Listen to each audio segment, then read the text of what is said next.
Akabazo ka mbere ndakerekeza ku Bushikiranganji bujejwe ivy'inyubako. Ubwo Bushikiranganji rero buherutse kugiriranira amasezerano n'ishirahamwe Ubaka Nation Group iserukirwa na Fabrice Manirakiza kugira ngo hubakwe isoko nkuru ya Bujumbura. Mu nyuma Fabrice Manirakiza yaciye ashinga ikigega cyo kwegeranya amafaranga yo kubaka iryo soko. Akabazo ka mbere, mbega Ubushikiranganji bwoba bwahaye isoko umuntu adafise umutahe wo kubaka? Akabazo kagira kabiri, mbega hoho iryo soko yoba yarahawe byaciye mw'ihiganwa y'amasoko ivyo bishama publique? Mbega hamwe ritaba ritaciyeyo kubera iki? Iyo umuntu afise umugambi wari wo wose usaba uburyo, arasaba ideni muri banki canke akarondera abandi bakorana uwo mugambi.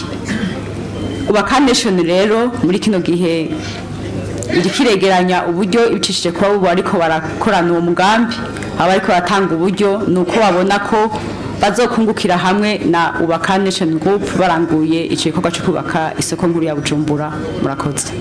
Igihe iki kibazo cyashikirizwa cyafashe intumbero yuko leta yamaze kuciga mu n'amashikiranganji ikabona n'ibicapo by'ingene aho hantu hazoba hubatswe, ikanavyemeza yuko hakenewe rero ko abantu baja ku kivi.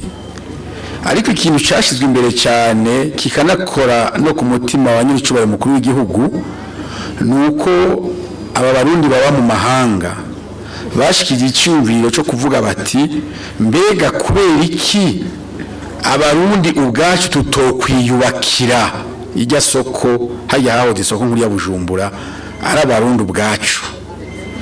Rero benshi iyo bariko barabiraba kuri urwo ruhande gusa ngo mbega ngo amahera ko ariko aratozwa, ariko iki kintu cyo gukunda igihugu ntibagishikako.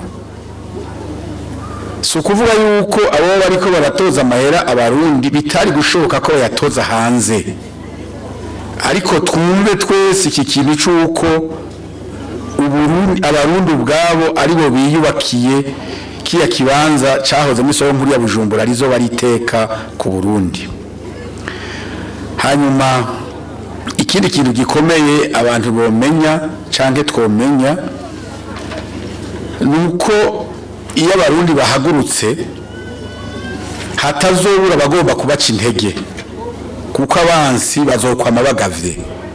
Namwebwe abarundi muriko murashiramo uburyo muri ibyo bintu kugira ngo ikiya kibanza gisubire cyubakwe, ntimuzotangazwe nuko mwumvise ababaca intege ngo amahera yanyazogwayo ngo bizogorana bizogira gute.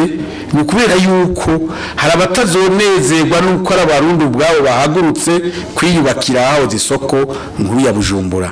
Ico kintu nagomba rero abarundi tugende tugavye, tumenye yuko kitazobura, ariko cyane cyane tunezerezwe nuko abarundi bamaze gufata iyo ngendo yo guhaguruka kwiyubakira ivyabo. Murakoze.